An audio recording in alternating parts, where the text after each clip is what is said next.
मैं प्रिया हूँ। आज जब मैं इस लाल साड़ी में खड़ी होती हूँ, गले में मोतियों का हार पहने, माथे पर बिंदी सजाए, तो लोग मुझे देखकर सोचते हैं कि यह औरत हमेशा से ऐसी रही होगी। शांत, आत्मविश्वास से भरी, खूबसूरत।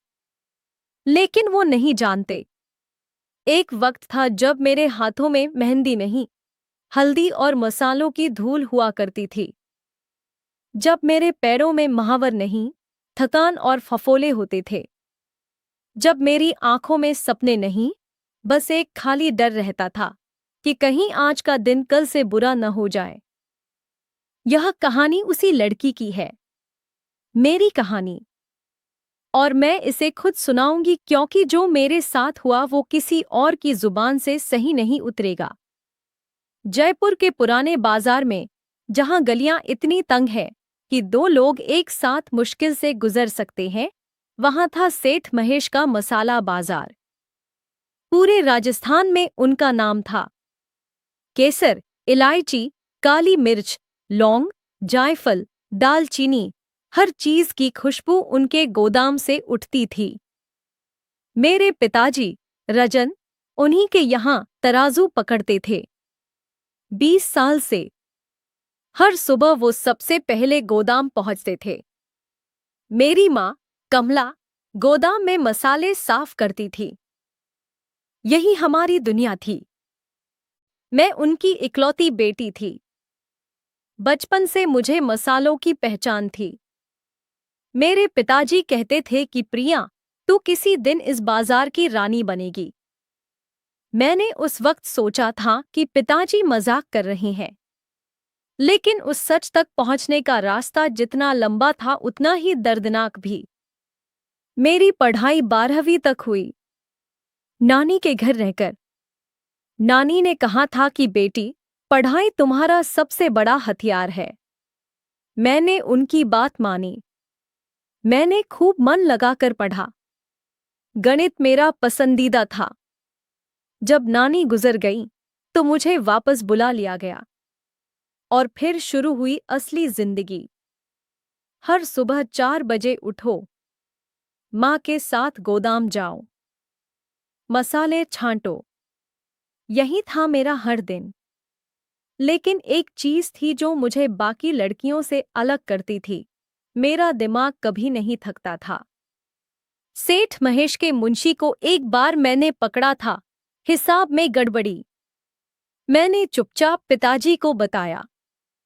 पिताजी डर गए, लेकिन मेरे दिमाग में वो बात बैठी रही।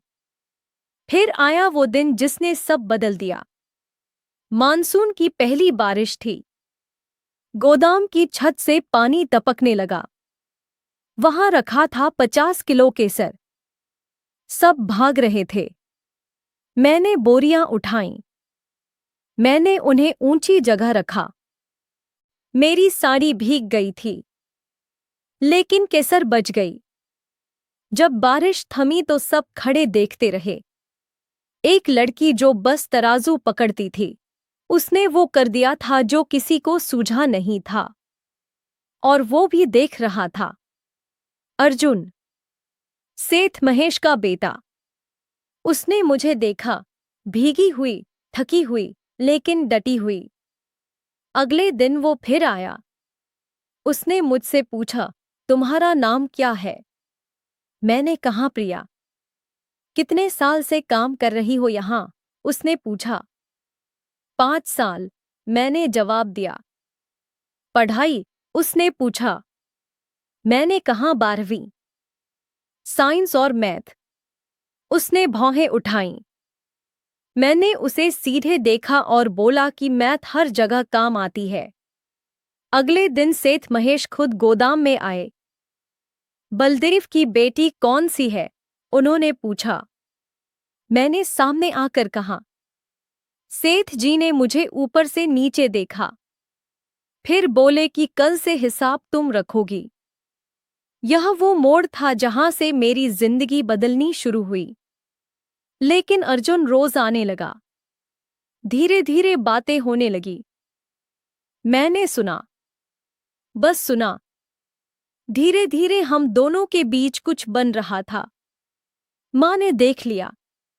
एक शाम जब हम दोनों गोदाम के पीछे बैठे बातें कर रहे थे, माँ वहां आई।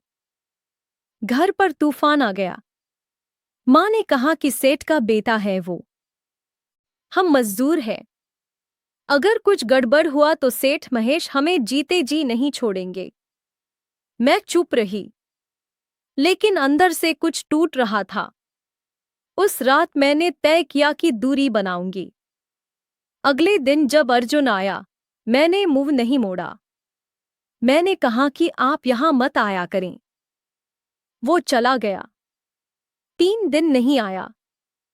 चौथे दिन वो आया, लेकिन इस बार अकेला नहीं। उसके साथ सेठ महेश थे। मेरा दिल धक से रह गया। सेठ महेश ने मुझसे पूछा कि क्या मैं उसके बेटे को पसंद करती हूं। मैंने कहा कि सेठ जी, मैं आपका सम्मान करती हूं, लेकिन एक बात जरूर कहूंगी कि मैंने कभी कुछ मांगा नहीं। अगर इसमें कोई गुनाह है तो सजा मुझे दें। सेठ महेश ने मुझे देखा, फिर वो हंसे। उन्होंने कहा कि अगर यह रिश्ता होगा तो एक काम करना होगा। अर्जुन का जो कारोबार शहर में डूबा उसे वापस खड़ा करना होगा।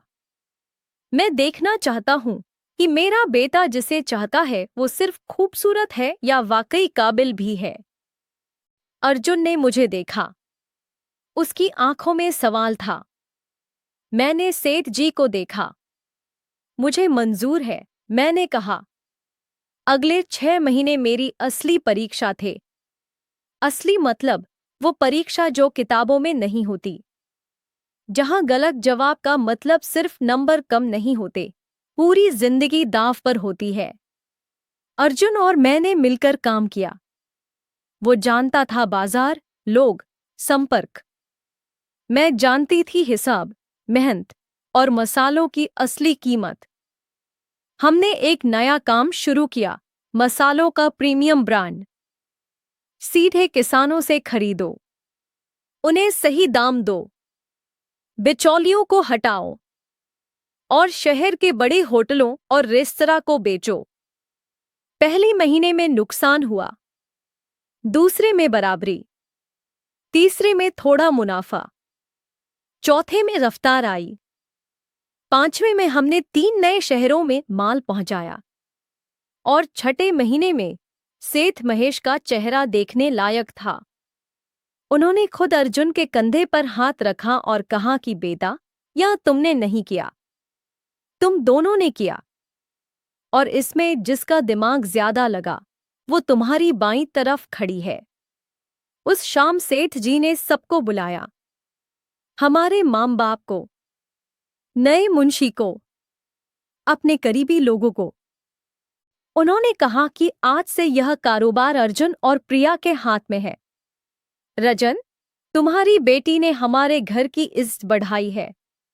यह रिश्ता अब मुझे मंजूर ही नहीं, इस पर मुझे गर्व है।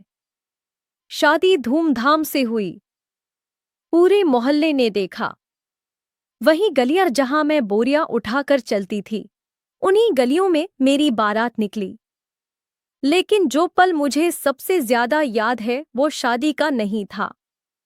वो पल था जब अर्जुन ने पहली बार मेरे माथे पर सिंदूर लगाया। उसी पल से यह बिंदी मेरी हो गई।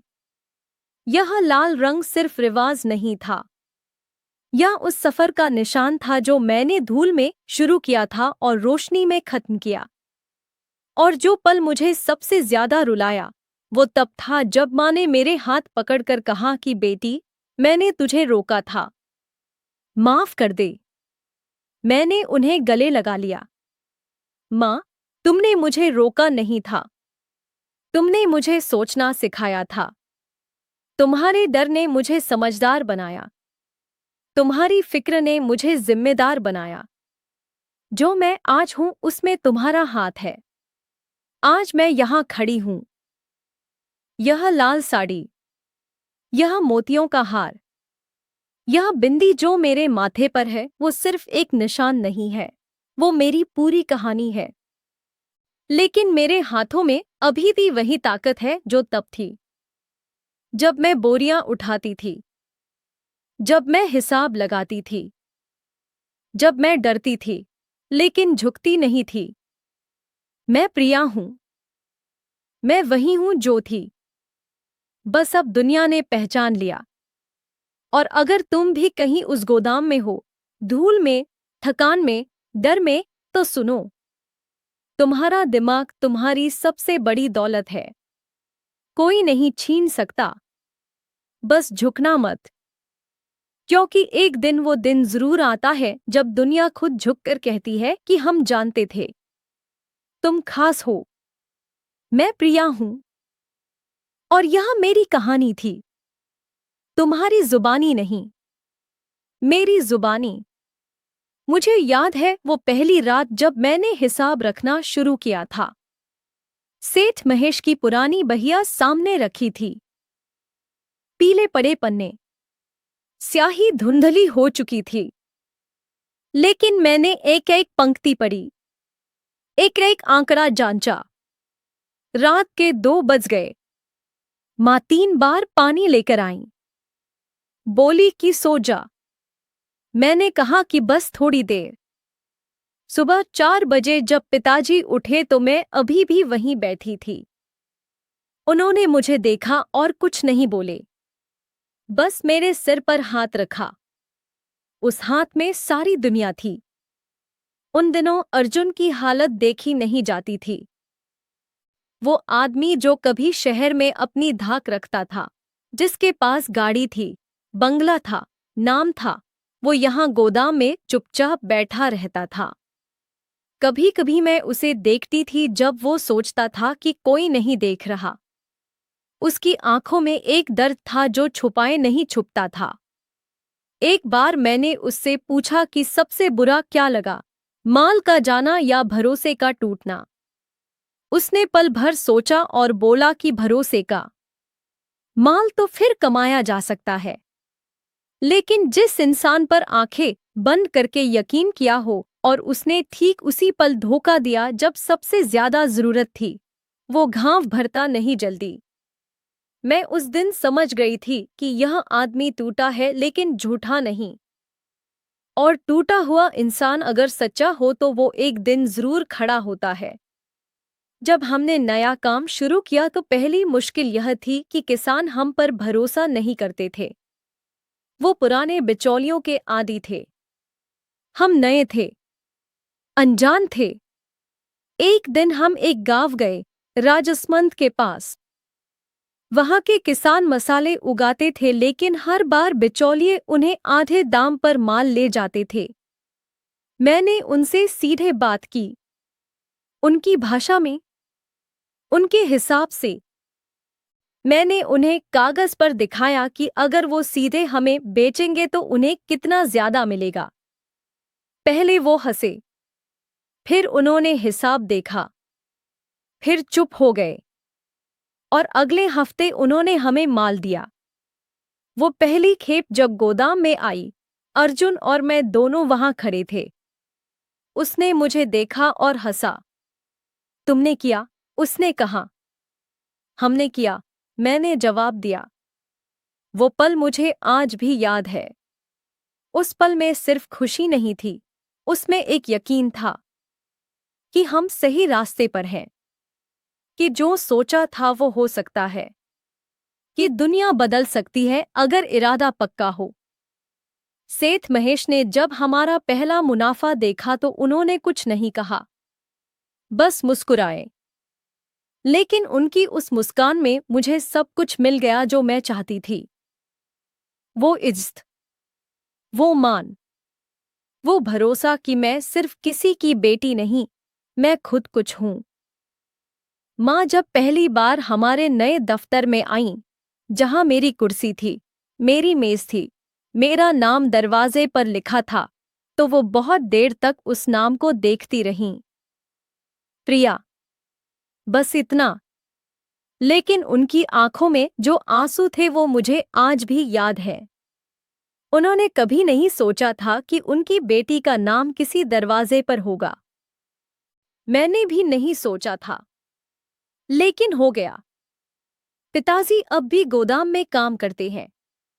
उन्होंने मना किया था, कहा था कि अब रहने दो, बेटी कमाती है। लेकिन मैंने उनसे कहा कि पिताजी, आपकी ईमानदारी ने इस गोदाम को बनाया है। आप काम करते रहो, यह आपका हक है।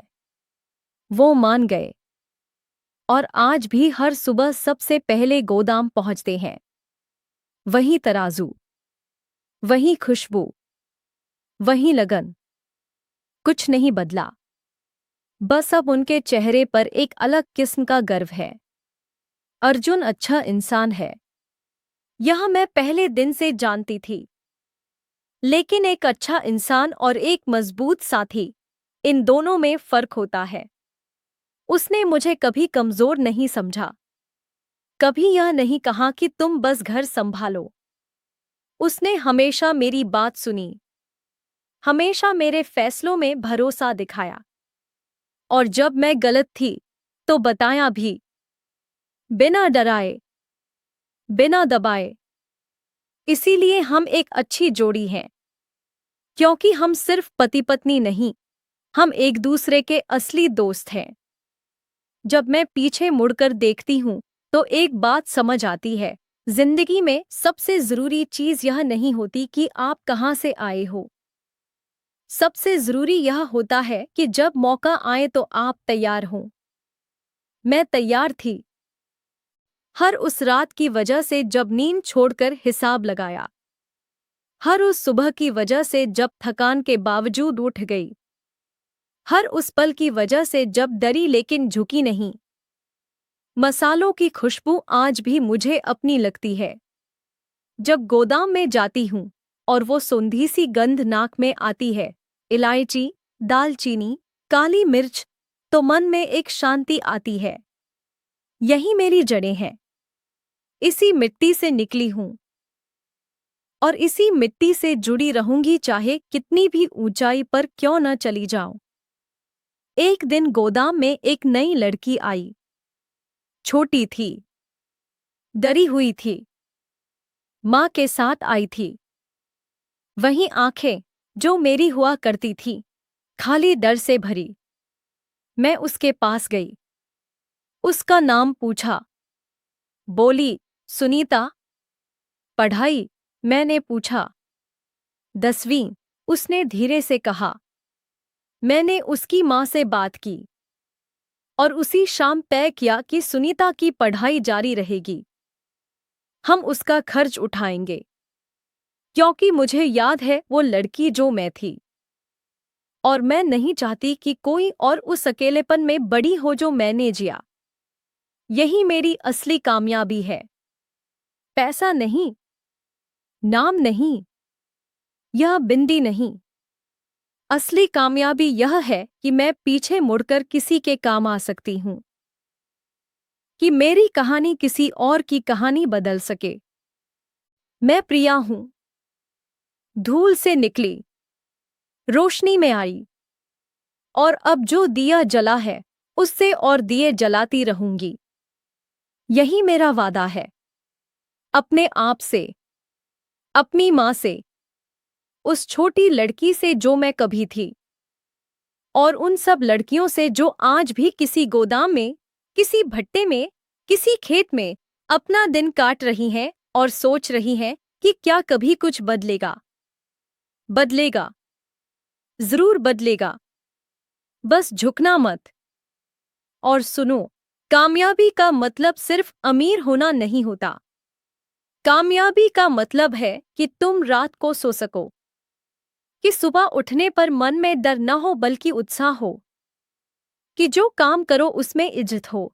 अपनी नजर में, दूसरों की नजर बाद में आती है। पहले खुद को देखो, खुद से पूछो कि क्या मैं वो कर रहा हूं जो मैं कर सकता हूं। अगर जवाब हाँ है तो दुनिया एक दिन देखेगी जरूर। मैंने यही किया, बस यही। गोदाम में एक पुरानी दीवार है, उस पर सालों की धूल जमी है। उसी दीवार के पास मैं पहली बार अर्जुन से बात की थी। उसी दीवार के पास मैंने माँ से डांट खाई थी। उसी दीवार के पास मैंने खुद से वादा किया था कि जो भी हो, मैं झुकूंगी नहीं। आज जब भी गोदाम जाती हूँ, तो उस दीवार को एक बार जरूर देखती हूँ। वो मेरी गवाह है। वो जानती है कि मैं कहाँ से आई हूँ। और इसीलिए जब मैं वहां खड़ी होती हूँ, तो मुझे न घमंड होता है, न शर्म।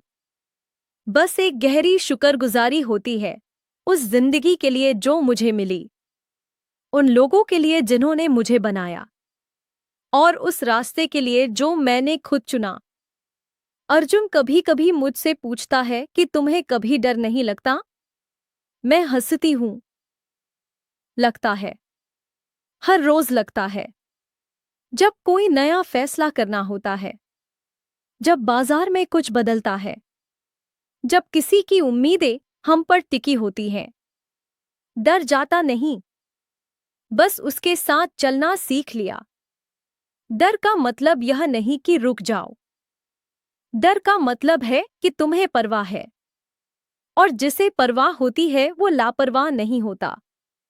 वो सोच समझ कर चलता है, और सोच समझ कर चलने वाला एक दिन वहां पहुंचता है जहां वो जाना चाहता था। यह सफर आसान नहीं था, लेकिन जरूरी था। हर वो रात जब थकान से आंखें बंद होती थीं और मन कहता था कि बस कर दो, उस रात भी एक छोटी सी आवाज अंदर से आती थी। कहती थी कि नहीं, अभी नहीं, थोड़ा और, बस थोड़ा और। उसी आवाज ने मुझे बनाया। उसी आवाज को मैं आज प्रिया कहती हूँ।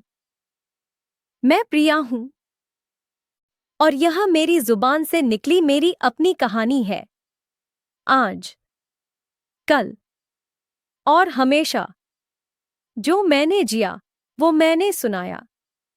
बाकी तुम खुद समझो।